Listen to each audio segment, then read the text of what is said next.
यहाँ पे resident doctor maximum जो है सो आपको फॉरेन मेडिकल ग्रेजुएशन मिलेंगे। इनको लैंग्वेज नहीं आती तो जो पेशेंट है उससे कैसे इंटरेक्ट कर सके, तो वो भी एक ट्रांसलेटर को रख के और पेशेंट से इंटरेक्ट कराते हैं। लेकिन MCI classes are available in the university campus, then definitely it will be very beneficial. MCI exam की तैयारी वो आप जाने के साथ फर्स्ट ईयर से शुरू कर दें। Was the problem that time that I faced, that is the language barrier. And it was the first time experience था, first time in my life कि आज के टाइम में इंग्लिश मीडियम में चीजें होती हैं जो ड्यूरेशन ऑफ यस उस समय इंग्लिश मीडियम नहीं हुआ करता था।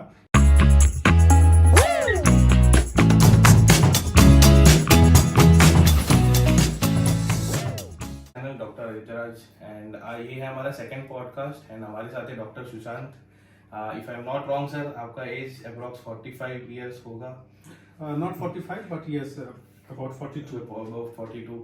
सो जब हमारा भर्ती नहीं हुआ तो सर तब जो है रशिया जाकर के अपना एमबीबीएस डिग्री जो है रशिया से लिए थे and sir is FMG and almost running a very good medicine life here in India. So आज सर से जानते हैं सर का आपका इंट्रोडक्शन एंड ऑल्सो ये भी जानेंगे कि मुझे पर्सनली एक क्यूरियोसिटी था कि रशिया में उस टाइम कैसा गए थे जब टेक्नोलॉजी था नहीं, हमारे पास फोन था नहीं बात करने का। So how they communicated with the locals, because आज के दिन में तो ट्रांसलेटर सबके हाथ में अवेलेबल है, मतलब स्टूडेंट्स को बहुत ईजी हो गया, उस टाइम था नहीं।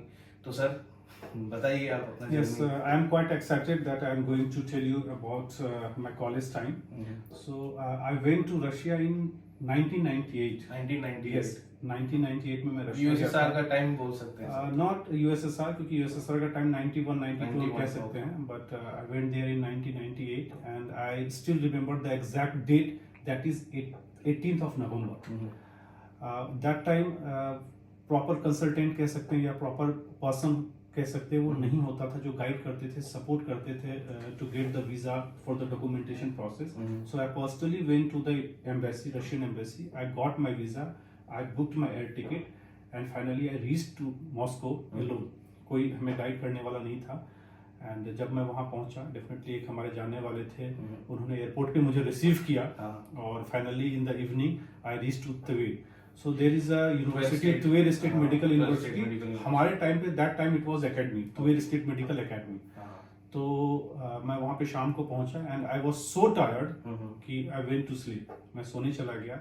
When I woke up in the morning after a good sleep, then वहाँ पे snowfall हो रहा था and it was the first time experience था, first time in my life कि मैं snowfall होते हुए देख रहा था and it was quite excitement things for me. उसके बाद फिर वहाँ पे हमारी क्लासेस शुरू हुई और एक चीज मैं और बता दूं कि आज के टाइम में इंग्लिश मीडियम में चीजें होती हैं जो ड्यूरेशन ऑफ यस उस समय इंग्लिश मीडियम नहीं हुआ करता था, इसलिए जो एमबीबीएस का ड्यूरेशन है उस टाइम पे 7 इयर्स हुआ करता था।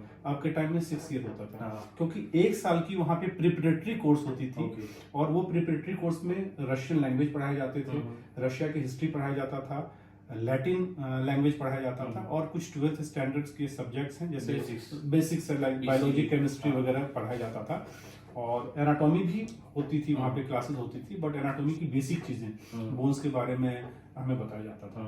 So that was the preparatory course and then after that फिर first year to 6th year MBBS program होता है वहाँ पे जो अभी हमारा होता था। तो वो टाइम और ये टाइम में काफी फर्क है। उस टाइम पे अभी तो मोबाइल हर बंदे के हाथ में है, आईफोन और सारी चीज़ें हैं, Google everything you can search it on the Google, translation आप कर सकते हैं। अगर आप अपने बात को सामने वाले से नहीं कह पा रहे हैं, नहीं कन्विंस कर पा रहे हैं, तो आप चीज़ों को ट्रांसलेट करके उनको कर सकते हैं। लेकिन हमारे टाइम ऐसा कुछ नहीं था, तो there was a problem that time that I face, that is the language barrier काफ़ी था और इसी वजह से हमारी रशियन भी अच्छी हो गई, क्योंकि हमें ना चाहते हुए भी इंटरेक्ट करना पड़ता था रशियन। और उस समय जो ग्रुप्स बनते थे उसमें मिक्स ग्रुप होता था, जिसमें से अगर 12 या 14 स्टूडेंट्स का एक ग्रुप होता था तो उसमें 6 रशियन होते थे और बाकी 6 फॉरेनर्स होते थे। जरूरी नहीं कि वो इंडियन हो, इंडिया के भी होता था, श्रीलंका का भी होता था, पेरू का भी होता था, Arab country, Guyana, South Africa, Saudi Arabia, हाँ अलग अलग कंट्री के होते थे। तो जो कॉमन लैंग्वेज था टू इंटरेक्ट द तो रशियन ऑलमोस्ट रशियन ही बन चुका। हाँ, तो इसी वजह से सब आपस में रशियन बात करते थे। तो इसलिए उस टाइम के जो भी लोग वहां से पढ़ के आए हैं उनकी लैंग्वेज रशियन वो अच्छा बोल रहा है, लैंग्वेज का मान। हाँ, द रीजन इज कि हमारे पास ऑप्शन नहीं था, लेकिन अब के स्टूडेंट्स जो जाते हैं उनके पास ऑप्शन है तो इस वजह से वो बहुत ज़्यादा इंटरेक्ट नहीं कर पाते हैं रशियन लोगों के साथ, रशियन फ्रेंड्स नहीं बना पाते हैं। वो आपस में जो जो कंट्री के हैं या जो जिस स्टेट के बच्चे हैं, वही उनकी फ्रेंडशिप हो जाती है और उन्हीं बीच में रहते हैं, तो इसलिए कहीं ना कहीं लैंग्वेज उनका एक प्रॉब्लम है जो पहले के टाइम में नहीं होता था। सर आपको कैसा मतलब वहाँ पे आइडिया आया मतलब उस टाइम की रशिया जा करके, ऐसा मतलब वहाँ पे एमबीबीएस कोर्स भी होती है मतलब? हाँ, ऐसा उस लोग समय जाते हैं? बताने वाले बहुत कम लोग थे और फॉर्चुनेटली एक हमारे जानने वाले मिल गए। He was studying that time and he was in second year. Okay. So उनसे मुलाकात हो गई और उन्होंने गाइड किया कि हाँ भाई, यू हैव अ ऑप्शन, अगर आपका इंडिया में सिलेक्शन नहीं होता है तो यू हैव अ ऑप्शन कि यू गो टू अब्रॉड। और फिर उसी में थोड़ा बेसिकली मतलब मार्केट में ऐसा आइडिया कैसा है कि रशिया जाकर के भी ऐसा कर सकते हैं, वहां से भी क्योंकि उस टाइम पे बहुत सारा ऑप्शन नहीं था। आज के टाइम में इतने सारे कंट्री हैं, बच्चे जाते हैं रिसर्च करके। उस टाइम पे तो सिर्फ रशिया हुआ करता था और रशिया ही बच्चे जाते थे और बहुत सारे कंट्री का ऑप्शन था नहीं हमारे पास। तो सर उस टाइम की जो एजुकेशन की जो पैटर्न थी रशिया में एंड अभी के जो पैटर्न है स्टूडेंट्स जा रहे हैं, तो उसमें मतलब क्या डिफरेंस आपने नोटिस किया है? मतलब अब हम भी मतलब ये सेम फील्ड में काम कर रहे हैं, like we are guiding students to MBBS abroad.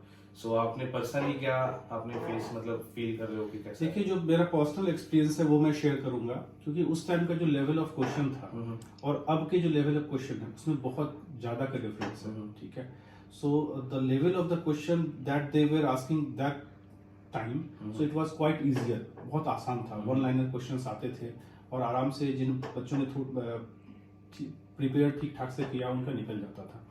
लेकिन अब के जो लेवल ऑफ क्वेश्चन है वो बहुत ज्यादा टफ है। क्लिनिकल क्वेश्चंस पूछे जाते हैं और बहुत लंबा लंबा क्वेश्चन होता है। कई बार बहुत ऐसे स्टूडेंट्स होते हैं जिनको थ्योरी पार्ट जिनका प्रॉपर होता है, उनको थ्योरी पार्ट बिल्कुल क्रिस्टल क्लियर है, लेकिन क्वेश्चन इतना लंबा होता है और क्लिनिकल बेस्ड क्वेश्चन होता है, उनको समझ में नहीं आता है, तो उनको थ्योरी पता होते हुए भी वो क्वेश्चन सॉल्व नहीं कर पाते हैं। तो ये चीजें डिफरेंस होगी। पहले वन लाइनर क्वेश्चन थे, अब लंबे लंबे क्लिनिकल क्वेश्चन है। तो जाहिर सी बात है कि टाइम बहुत चेंज हो गया है, चीजें बहुत टफ हो गई है।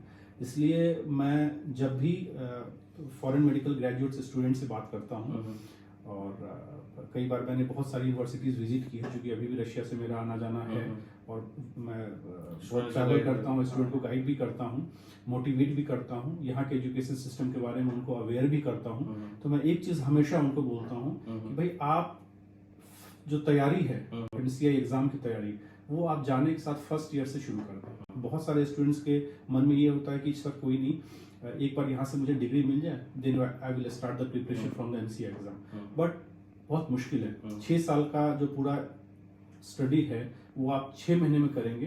डेफिनेटली ऐसा नहीं कि इम्पॉसिबल मैं नहीं कह सकता हूँ, लेकिन बहुत टफ है। इसीलिए फर्स्ट ईयर से आपको स्टडी करनी चाहिए। जाहिर सी बात है कि आप कॉलेज टाइम में जा रहे हैं, मजा मस्ती बहुत सारी चीजें होती है, वो सब चीज करिए, किसी चीज में आपको किसी चीज को रोकनी नहीं है। बट यस, पैरेलली जो आपका मेन फोकस है दैट इज एजुकेशन, वो आप प्रॉपर फर्स्ट ईयर से ही करते रहिए, है ना। और दूसरी एक और चीज है कि मैं हमेशा एक चीज कहता हूँ कि जब भी आप यूनिवर्सिटी सिलेक्ट करते हैं, जहां भी जिस भी कंट्री में जो भी यूनिवर्सिटी सिलेक्ट करते हैं, उनमें एक चीज का आप ध्यान रखिए कि जिस भी यूनिवर्सिटी में एमसीआई की क्लासेस चलती है by the Indian faculty, India से फैकल्टी जाती है अलग अलग सब्जेक्ट्स के, वो वहाँ पे time to time according to the latest guidelines या फिर हम कह लें करिकुलम एनएमसी के, उसके हिसाब से प्रिपेयर कराती है। तो वो सबसे ज़्यादा हेल्पफुल होता है स्टूडेंट्स के लिए, है ना। तो इस चीज़ का जरूर ध्यान रखा जाए कि जिस भी यूनिवर्सिटी में आप एडमिशन्स ले रहे हैं, क्योंकि आप तो गाइड करते हैं बच्चों को, आप उनको बताएं, तो उनको प्रायोरिटी जो है सो उनकी होनी चाहिए कि if MCI classes are available in the university campus, then definitely it will be very beneficial for them. Sir but Russia का जो एजुकेशन पैटर्न है उसमें कुछ चेंज आप फील किए? मतलब आप जब पढ़ रहे थे और अभी जब पढ़ रहे हैं? नहीं, रशिया का एजुकेशन सिस्टम तो वैसा ही है, फर्क है सिर्फ लैंग्वेज का। उस टाइम पे रशियन में होता था, जो इंडियन बच्चे हैं उनके लिए अलग से यूनिवर्सिटी ने इंग्लिश मीडियम प्रोग्राम चलाया हुआ है, तो ये चीज फर्क है। बाकी तो सिलेबस पैटर्न उनका सब कुछ सेम है ना। बट यही है कि इंडिया के कुछ सब्जेक्ट्स और वहाँ के कुछ सब्जेक्ट थोड़ा बहुत डिफरेंस हो जाता है ना। जिस चीज को, जैसे हमारा जो प्रोग्राम है, इंडिया का जो हेल्थ सिस्टम है उसके हिसाब से यहाँ पे फॉरेंसिक मेडिसिन हम कह लें या फिर पीएसएम कह लें, ये हाँ, वो सब सारी चीजें यहाँ के डिफरेंट है, रशिया की डिफरेंट है। बाकी तो जो मेडिकल प्रोग्राम मेडिकल है As it is. हाँ वो तो सेम है, मतलब the structure of the human body will remain same Almost. Other आप रशिया में एनाटॉमी पढ़े, यहाँ पे एनाटॉमी पढ़े, बॉडी का जो स्ट्रक्चर है वही, वो उसमें कोई same ही चेंजेस रहता डिजीजेज जरूर कुछ है जो ट्रॉपिकल कंडीशंस हमारे यहाँ पे हैं, तो हमारे यहाँ कुछ अलग डिजीजेज होती है, जैसे हमारा चिकनगुनिया, डेंगू, मलेरिया, ये सब चीजें हैं जो यहाँ पे इंडिया में ज्यादा होती है, वहाँ पे नहीं होती क्योंकि वहाँ पे ठंड प्रदेश है, मच्छर, मक्खी, वो सब चीजें नहीं है, तो वो सब डिजीज कम मिलती है। तो ये सब थोड़े से चीजें हैं जो अंतर हैं, बाकी जो तो इंडियन स्टूडेंट्स को ध्यान रखना चाहिए पढ़ते वक्त ऑलमोस्ट। और सर एफएमजी आपने सुना होगा, मतलब टैबूड है इंडिया में कि मतलब ट्रोल करना एफएमजी को, रशिया से जो पढ़ के आते हैं। सो आप पढ़ के अभी आपको कितना साल का सर्विस हो रहा है सर यहाँ इंडिया में? मैं I have completed my degree in 2005। जब मैं वहाँ पे गया था that time there was no such type of licensing exam, हमें नहीं पता था। But when I was in third year और फोर्थ ईयर, बिकॉज 2003 में जहाँ तक मुझे याद है ये एमसी एग्जाम शुरू हुआ था। But when I came back to India तो मुझे वो एग्जाम फेस करना पड़ा and I have qualified it in the very first attempt. पहले अटेम्प्ट में किया था, जाहिर सी बात है उस टाइम का सिनेरियो थोड़ा वो था, जो क्वेश्चंस वगैरह आते थे इजी आता था, लेकिन अभी का टाइम चेंज हो गया। बट फिर भी अगर ईमानदारी से किसी बच्चे ने वहाँ पे पढ़ाई करी है तो वो फर्स्ट अटेम्प्ट में निकाल सकता है, ये मैं उसको।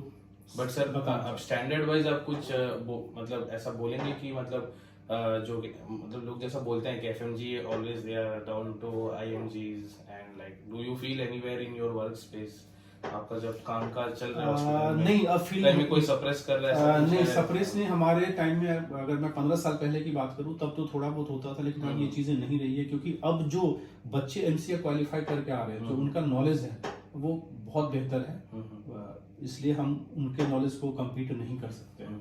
क्योंकि अब देखिए जो एमसीए का पासिंग परसेंटेज है वो 10 to 20% के आसपास, कभी 26% चला जाता है, कभी 29%, कभी 15%, कभी 10 पॉइंट समथिंग 11% पे रह जाता है। मतलब जो 10% भी पास करते हैं मतलब हाँ, तो पढ़े लिखे तो हैं, बिल्कुल उनकी नॉलेज, हाँ बिल्कुल उनकी नॉलेज उतनी अप टू द मार्क है ना, तो इसलिए उनको उनके नॉलेज को चैलेंज नहीं किया जा सकता आपके टाइम में।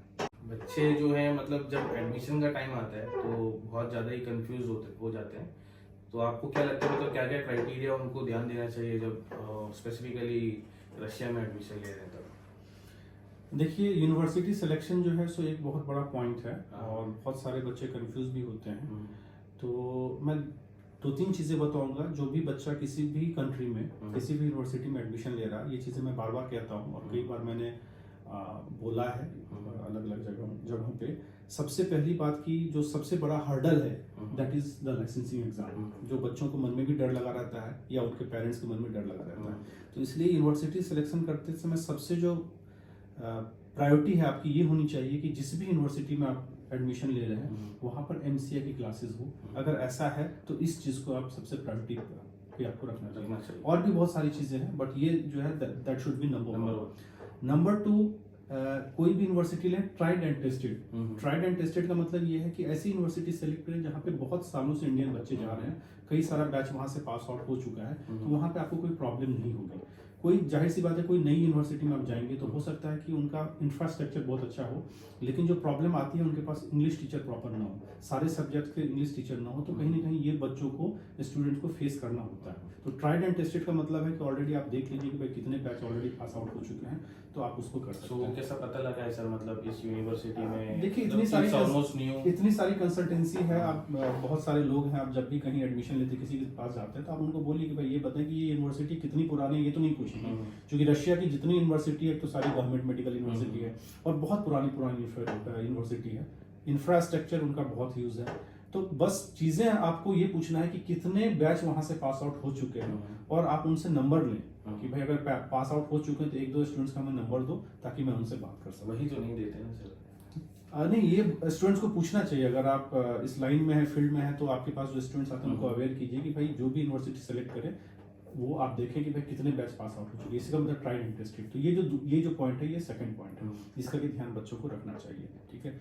तीसरा है क्या, डिस्टेंस बहुत ज्यादा मैटर नहीं करता है, लेकिन अगर डिस्टेंस मैं कहता हूँ कि जैसे मॉस्को है, यहाँ से बच्चे फ्लाई करके मॉस्को गए और मॉस्को के आसपास अगर यूनिवर्सिटी हो जो 200 to 300 200, 300, 400, 500 किलोमीटर तक अगर यूनिवर्सिटी हो तो वो मुझे लगता है बढ़िया इन द सेंस ऑफ कि वहाँ के बाद फिर ट्रांजिट फ्लाइट होके आप फिर 3 घंटे की जर्नी ले रहे हैं, 4 घंटे की फ्लाइट है, तो कहीं ना कहीं ये प्रॉब्लम बच्चों को आती है कि एक बार फ्लाइट से, इतनी लंबी फ्लाइट से आप मॉस्को गए, फिर वहाँ से एक लंबी फ्लाइट ट्रांजिट ले रहे हैं, फिर ट्रांजिट में 3 से 4 घंटे का बैठना है, फिर उसके बाद फिर फ्लाइट ले रहे हैं, एक्स्ट्रा एक्सपेंस हो रहा है आपका, एक्स्ट्रा टाइम आपका जा रहा है। तो डिस्टेंस को जितना कम रखें, क्योंकि ऐसा तो है नहीं कि एक बार आप गए और वापस डिग्री लेके आते हैं, आप साल में एक बार आते हैं, तो अगर 6 साल के ड्यूरेशन में आप 6 बार आएंगे तो 6 बार आना जाना, तो अगर आप मॉस्को के पास है तो एक तो आपका एक्सपेंस कम हो रहा है, दूसरा आपका टाइम की सेविंग हो रही है, ठीक है। और कई बार एक प्रॉब्लम जो स्टूडेंट्स को होती है, जो मैंने कई बार फेस किया है, मतलब फेस क्या किया, मैंने सुना है बच्चों से